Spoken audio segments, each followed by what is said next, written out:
감사합니다. 오늘 세례를 받은 두 어린이를 축복합니다. 다시 한번 인사드리십시오. 메리 크리스마스. 메리 크리스마스. 오늘 이 성탄절의 가장 위대한 메시지가 우리가 함께 읽은 이 본문 말씀 속에 있습니다. 23절. 이것은 이사야 7장 14절에 이미 수백 년 전에 예언된 말씀이기도 합니다. 처녀가 잉태하여 아들을 낳을 것이요 그의 이름을 임마누엘이라 하리라 라고 말한 뒤에 그 의미는 하나님이 우리와 함께 계신다 라고 그렇게 밝혔습니다. 유대의 종교 지도자들 또 서기관이나 율법학자들은 이 예언의 말씀을 이미 수세기 전부터 이사야가 예언하여서 기록한 두루마리 속에 있는 말씀으로 잘 알고 있었습니다. 하지만 이것을 문자적으로 받아들여야 한다는 생각은 미처 하지 못했죠. 단지 상징이고 하나님께서 어떤 깊은 뜻을 가진 그런 메시지로 주셨을 것이다 라는 생각만 할 뿐이었습니다. 사실 여러분 이 말씀은 보편적 예언이라고 보기는 굉장히 어렵죠. 그래서 비신자들에게 신앙의 문턱을 넘지 못하게 만드는 그런 중대한 요소가 되기도 합니다. 그런데 실제로 2000년 전 그 사건이 문자 그대로 자신들이 살고 있던 그 시대에 일어납니다. 이 말씀을 기록한 마태는 유대인입니다. 그에게는 유대인들이 가진 공통의 철학, 관습, 그리고 무엇보다 그들의 신인 유일하신 여호와 하나님에 대한 보편적 공통의 이해가 있습니다. 그것은 마치 한국인이 독특한 정서를 가지고서 어쩔 수 없는 것처럼 똑같은 그런 이해입니다. 그런데 그들의 하나님에 대한 이해는 지금의 우리와는 판이하게 틀립니다. 그 대표적인 예가 바로 인간이 하나님일 수도 있다는 개념에 대한 지독히 폐쇄적인 그런 개념을 그들이 가졌다는 겁니다. 가령 우리 주변의 전통적인 신관에 대해서 한번 살펴보십시다. 동양적인 사고에서 신관은 어떻습니까? 동양에서의 신은 만물에 두루 깃들어 있는 어떤 비인격적인 힘을 우리가 말할 때가 많지 않습니까? 산을 숭배하거나 바위를 숭배하거나 그것도 아니면 나무를 숭배합니다. 동물도 숭배합니다. 심지어는 집에는 집집마다 가신이 따로 있어서 신주단지를 모시기도 했었죠. 그리고 여러분 우리가 구 한말의 동학운동 때 보면 그들의 기치가 뭐였습니까? 인내 천이다. 사람이 곧 하늘이다. 그런 말까지 하지 않았습니까? 그리고 또 어떨 때는 특출한 사람을 이끌어서 그 사람이 신의 혈연이다. 이런 말들을 종종 해왔었습니다. 서양도 사실은 별반 다를 게 없었습니다. 서양의 주축이 되었던 유럽은 사실 동양보다 훨씬 열등한 족속들이었습니다. 인류사적으로 보자면 그곳을 살고 있던 대부분의 사람들은 야만인들이었습니다. 사람을 제물로 바치는 그런 풍습들을 가지고 있었죠. 그들이 열등하다고 말하는 이유는 그 종교관에서도 현격하게 차이가 있습니다. 이들은 전능하지도 않은 다수의 다양한 인격신들을 믿었거든요. 그리고 때로 그 신들은 소기의 목적에 따라서 인간의 모습으로 나타나기도 했습니다. 그런데 유대인들의 신과는 그런 면에 있어서 동양도 서양도 아닙니다. 아시다시피 우리 하나님을 유일신으로 믿는다는 것이 어디 보통 일이었습니까? 전혀 다른 신앙의 형태입니다. 하나님은 적어도 유대인들에게서만 보더라도 인격을 갖춘 신이시오 동시에 무한한 분이십니다. 그분은 여타한 신이라고 취급되는 걔네들처럼 우주 속에 깃들어 있는 존재가 아니라 그 우주 자체를 만드셔서 있게 하신 분이시고 그 우주를 다스리고 계시고 더 중요한 것은 그 우주를 무한히 초월하시는 그런 분이십니다. 그래서 그들에게서 인간이 하나님이실 수 있다는 개념은 얼토당토하는 사설일 뿐입니다. 그들은 절대로 받아들이지 않습니다. 여러분 경건한 유대인들이 하나님의 이름을 함부로 쓸 수 없어서 사용한 특별한 호칭이 있죠. 기억하십니까? 아도나이. 이 그런 이유에서 나온 겁니다. 그들은 하나님의 이름인 이 야훼라는 말을 입에 함부로 담지도 않았고 글로 함부로 쓰지도 않았습니다. 그래서 아도나이 그렇게 말하고 기록했던 것이죠. 심지어 서기관들이나 제사장들은 하나님의 이름이 나오면 온 매무새를 가다듬거나 혹은 목욕까지 하고서 정결한 마음으로 다시 읽었다 그렇게 전해지지 않습니까? 자, 그렇다면 이제 그런 전제하에서 한번 생각해 봅시다. 예수님이 공생애를 시작하시면서 자주 하시던 대표적인 말씀이 뭡니까? 내가 하나님이다. 여러분, 그러니까 이 하나님에 대한 절대적인 신앙관을 가지고 있던 그 시대에 예수님이 3년 동안 그러고 다녔으니 이분이 맞아 죽지 않고 살아 있었다라는 게 그게 어쩌면 최고의 기적입니다. 물론 3년의 기한을 못 넘기셨죠. 사도 요한은요, 또 마태와 또 다른 유대인의 입장에서 보면 굉장히 불견단한 시도를 합니다. 그게 뭐냐면 요한복음 1장에 나와 있죠. 예수 그리스도가 말씀, 로고스였다. 그런데 뭐 그 사람이 로고스고 말씀 다 좋다 이거예요. 근데 그 로고스와 말씀이 어디에 나옵니까? 천지를 창조하는 창세기 1장에 등장합니다. 그분은 피조물이 아니고 태초로부터 하나님과 함께 존재하셨고 만물이 그분을 통해 지어졌으며 이 말씀이 누구라고 합니까? 곧 하나님이라 그렇게 증거하지 않습니까? 사도 바울 역시 유대인입니다. 그리고 뼛속까지 유대 정신이 아루새겨진 누굽니까? 바리새인이었습니다. 그는 골로새서 2장 9절을 통해 그 안에는 그가 누굽니까? 예수 그리스도십니다. 그 안에는 신성의 모든 충만이 육체로 거하시고 라고 고백했습니다. 일부만 있습니까? 아닙니다. 충만, 가득 채워졌다는 말입니다. 이런 예수님, 즉 한 인간이신 그분이 하나님이심을 고백하거나 그분의 신성을 기록한 말씀은 무수히 많습니다. 그렇다면 그 모든 고백, 그 증거의 출처가 어디겠습니까? 인간들이 그냥 만들어낸 것이 아닙니다. 3년 동안 용케도 맞아 죽지 않고 버텨내신 우리 주님이 친히 자신이 하나님으로서 그 정체성을 드러내 보이셨기 때문에 그러셨기에 제자들과 증인들의 그 고백과 증거가 오늘 우리에게 진실로 전해지고 있는 것입니다. 자, 우리는 그러면 뭘 본 게 있어야지 라고 반문할 수 있습니다. 꼭 그걸 눈으로 봐야 합니까? 시체말로 꼭 맛을 봐야 이게 된장인지 거식인지 구별할 수 있습니까? 아니지 않습니까? 말씀을 봅시다. 그분이 사역하시는 내내 어디를 가든지 빼먹지 않고 하셨던 말이 있지 않습니까? 그분은 늘 기적을 베푸셨습니다. 그걸 굉장히 중요시 하셨습니다. 중요합니다. 여러분, 그 기적이 아니었으면 소문이 그렇게 빨리 온 천지에 퍼지지는 않았을 테니까요. 근데 주님께서 꼭 기적을 행하시고 이후에 하시는 말씀이 있습니다. 우리가 아는 것처럼 이 이적의 목적은 예수님이 자신을 홍보하시기 위한 그런 차원에 하신 것이 아닙니다. 궁극에는 그 영혼에 관심을 두셨습니다. 네 죄사함을 받았느니라. 내 영혼이 구원을 얻었느니라. 내가 내 영혼을 구원하리라. 이렇듯 주님은 자신의 공생의 동안에 자신이 자신이심을 주장하셨습니다. 그리고 우리 역시 그 사실을 분명히 알고 있었고 추후에 의심 없이 지금껏 신앙생활을 해왔습니다. 그렇다면 과연 예수님이 정말로 진실로 하나님이신데 그것이 실제로 우리 인생과는 어떤 의미일까요? 기독교 최대의 명절을 일반적으로 부활절이라고 합니다. 누구든 처음에 최대의 명절이 뭘까요? 라고 질문을 받는다면 대부분은 크리스마스라고 대답을 합니다. 저도 그랬으니까요. 하지만 어느 기관에서 선정했는지는 불분명하지만 대체적으로 인정받는 최대의 명절은 부활절입니다. 그러면 기독교 역사에 있어서 최고의 기적은 무엇일까요?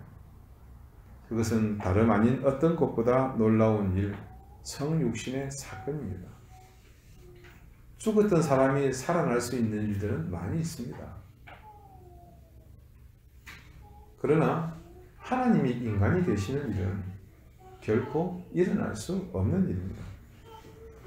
예수 그리스도의 오심이 가장 큰 희망의 메시지가 되는 것은 바로 그분이 사람이 되었기 때문입니다. 다른 말로 그분이 우리와 같이 우리가 되셨기 때문입니다. 그분이 우리 가운데 전능하신 능력을 지닌 위대한 존재로 오셨다면 우리의 인생은 그냥 그분과 구별된 멸망당하고 죽어야 할 대상일 뿐입니다.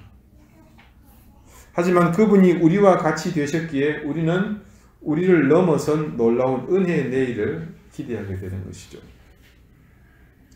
시작과 끝이 없는 그런 전능하신 우주의 창조주께서 인간이라는 속성을 입었지만 그분의 그 신성을 잃지 않으셨습니다.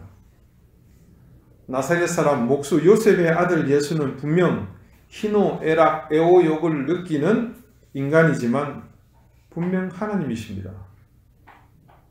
제임스 패커의 말처럼 기독교에서 선포하는 모든 내용 가운데 이것이야말로 가장 기이한 일입니다. 하나님이 인간이 되셨고 신의 아들이 유대인이 되셨다. 전능자가 무력한 인간이 아기로 지상에 나타나셨다. 할 줄 아는 일이라고는 누워서 말똥말똥 바라보며 꼼지락거리고 소리를 내는 것뿐이었다. 다른 모든 아이처럼 누가 먹여주고 기저귀를 갈아주고 말을 가르쳐야 했다. 하나님의 아들이 실제로 유아가 되셨다. 생각할수록 머리가 아찔해진다. 그 어떤 픽션에도 이 성육신의 진리만큼 기상천외한 요소는 없다. 참 서양적인 표현이지 않습니까? 여러분, 지난주 말씀 왕에게 왕을 묻다를 되새겨 봅시다. 내 인생이라는 왕국에 내가 왕으로 있을 때 그분이 내게 찾아오셨습니다.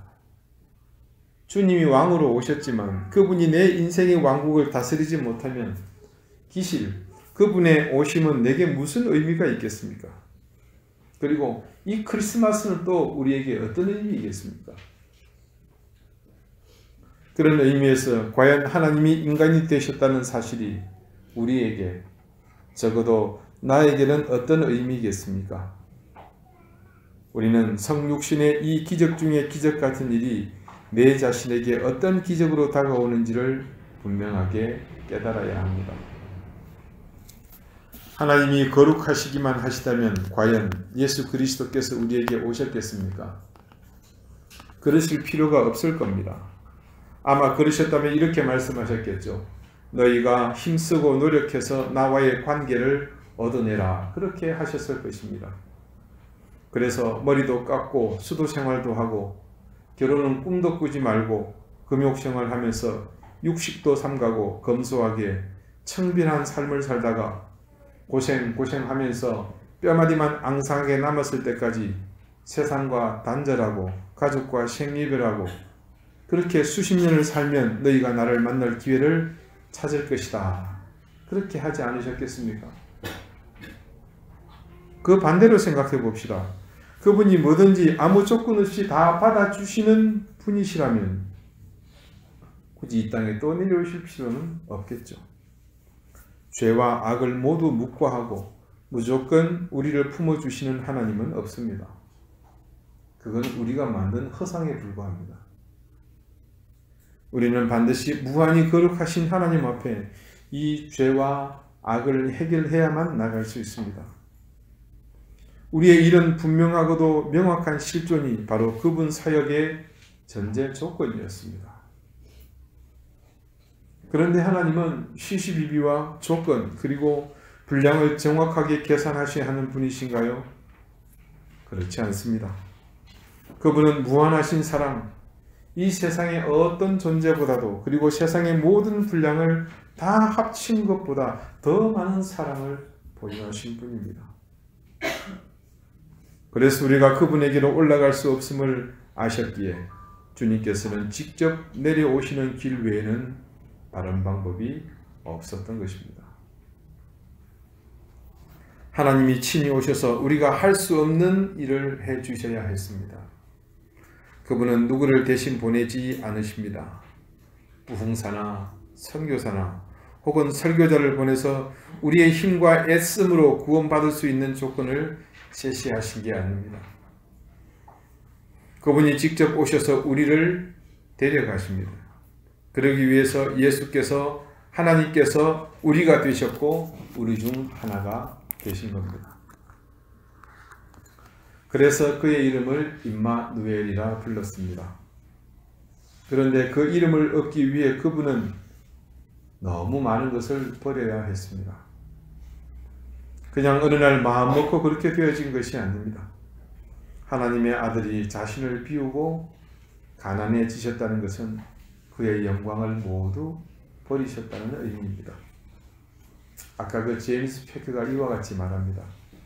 그분은 자원하여 자신의 그 엄청난 권력을 제한하셨고 고통과 외로움, 냉대와 악의와 오해를 받아들이셨고 마침내는 고뇌에 찬 죽음을 당하셨다.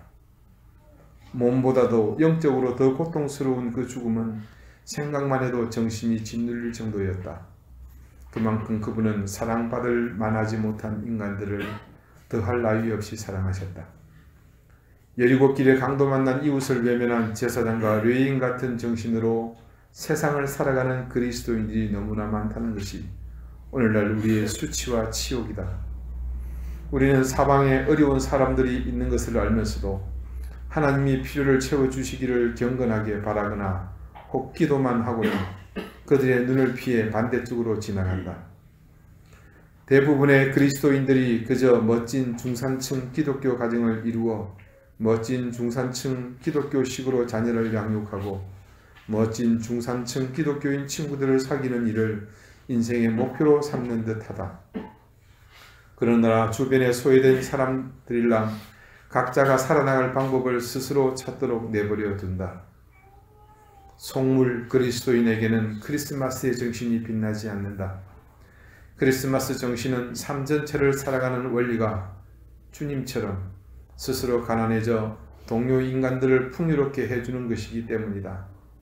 그런 사람은 시간과 수고와 돌봄과 관심을 베풀면서 필요에 따라 어떤 식으로든 다른 사람들에게 선을 행한다.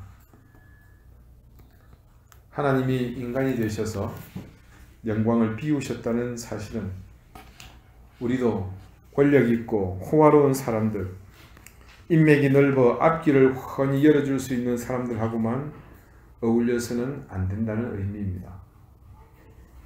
오히려 권력과 아름다움과 돈이 없는 사람들에게 기꺼이 다가가야 합니다. 그것이 바로 크리스마스 전체가 강력하게 시사하는 크리스마스의 정신입니다. 다른 어떤 권력자나 저명한 학자나 귀족이 그리한 것이 아닌 창조주 하나님께서 그렇게 하셨기 때문입니다. 불가리아에서 올 연초까지 있었던 일입니다. 백발이 성성한 머리와 수염을 지닌 한 노인이 매일 집에서 20km 이상 떨어져 있는 불가리아의 수도 소피아를 걸어 다녔습니다. 도브레브라는 이름의 노인은 알렉산드 네브스키 대성당 근처에서 매일같이 동전을 구걸하고 있었습니다. 그런데 사람들은 이 거지 할아버지를 존경하고 좋아합니다. 이유는 그렇습니다. 이 할아버지는 20년 동안 구걸하여 받은 돈이 무려 4만 유로가 넘었습니다. 하지만 이 할아버지는 자신을 위해서는 한 푼도 쓰지 않고 보육원 등에 모두 기부했기 때문입니다. 이 할아버지가 자신을 위해 쓰는 돈은 우리 돈으로 10만 원 정도의 매월 지급되는 연금뿐입니다. 낡고 해진 신발과 옷을 몇 번이나 수선하여 사용하면서도 본인은 항상 만족하고 감사한 마음으로 생활하고 있습니다. 할아버지는 2014년에 무려 100살이 되었지만 여전히 20km를 걸어다니며 사람들에게 모은 돈을 기부하였습니다. 그 후 올해 2월 13일 향년 104세의 일기로 도브르 할아버지는 세상을 떠났습니다. 우리는 스스로의 자존감을 높이기 위해 수많은 일들을 합니다. 그 중에 특별히 관심을 가지는 것은 당연히 자신의 내면의 자존감보다 남들이 바라보는 자신의 외형과 재산, 학력, 출신 등 스펙의 평가를 의식한 일들입니다. 세상 속에 하나님은 우리를 통해서 더욱 구체적으로 역사하십니다. 크리스마스를 통해 우리에게는 그런 놀라운 은혜가 나타났지만 정작 우리는 그 은혜를 전하거나 가치 있게 가꾸기보다는 여전히 하나님이 아닌 나를 가꾸기에 여념이 없습니다. 하나님은 우리를 향해 낮은 곳으로 내려오시는데 지금 자신을 비우시면서 더욱 낮아지시려고 하시는데 정작 우리를 위해서 오시는 그분과 달리 우리는 위쪽을 향해서만 올라가려 하지 않습니까? 이 엇갈린 방향이 서로 일치하지 않는 한 우리는 이 성탄의 은혜 속에 머물 수 없습니다. 불가리아의 도브르 할아버지를 생각해 봅시다. 이 세상 누가 매일 20km를 걸으면서 구걸하는 이 할아버지, 그가 내려갈 곳이 있을 거라 생각을 했겠습니까? 그런데 그 할아버지는 어느 누구도 생각하지 못하고 있는 자신의 처지에서 더욱 아래로 내려가는 길을 선택했습니다. 여러분, 하나님은 인간의 모습으로 나와 같이 되셨는데 왜 우리는 나라는 테두리를 벗어나지 못하는 것일까요? 왜 우리는 고상하게 보이려는 행동들, 귀하고 존귀하게 보이려 애쓰는 모습들을 신앙이라 생각하며 그런 방법만 습득하며 살아왔던가요? 왜 우리는 오늘도 주님이 나와 같이 되시기 위해 오신 그 사실을 망각한 채 거꾸로 그분과 전혀 다른 길로 가려고만 할까요? 사랑하는 우리 방주교회 교우 여러분, 하나님이 나와 같이 되셨습니다. 그분이 우리가 되어 우리 가운데 오셨습니다. 이제 우리가 해야 할 일은 단 하나입니다. 그분이 내가 되어 우리가 되어 나와 같이 우리와 같이 되셨기에 이제 우리도 그분과 같이 되어야 하지 않겠습니까? 이제껏 하늘을 향해 비상하려고만 했던 우리의 삶을 이제 멈추십시다. 정말로 우리가 비상하며 하늘로 높이 올려지는 길은 더 낮은 곳으로 우리가 내려가는 것입니다. 우리가 왜 높이 솟구치려고 합니까? 주님이 계신 곳으로 가고자 하는 바람 때문이지 않습니까? 그렇다면 이제 더욱 낮아져야 합니다. 더 낮은 곳으로 내려가야 합니다. 왜냐하면 우리 주님이 지금 그곳에서 태어나셨기 때문입니다. 기도드리시겠습니다. 주님, 하나님이신 예수께서 우리와 같이 되시려 낮고 천한 말구유까지 내려오셨는데 저희는 이제껏 더 높이 오르려고만 했습니다.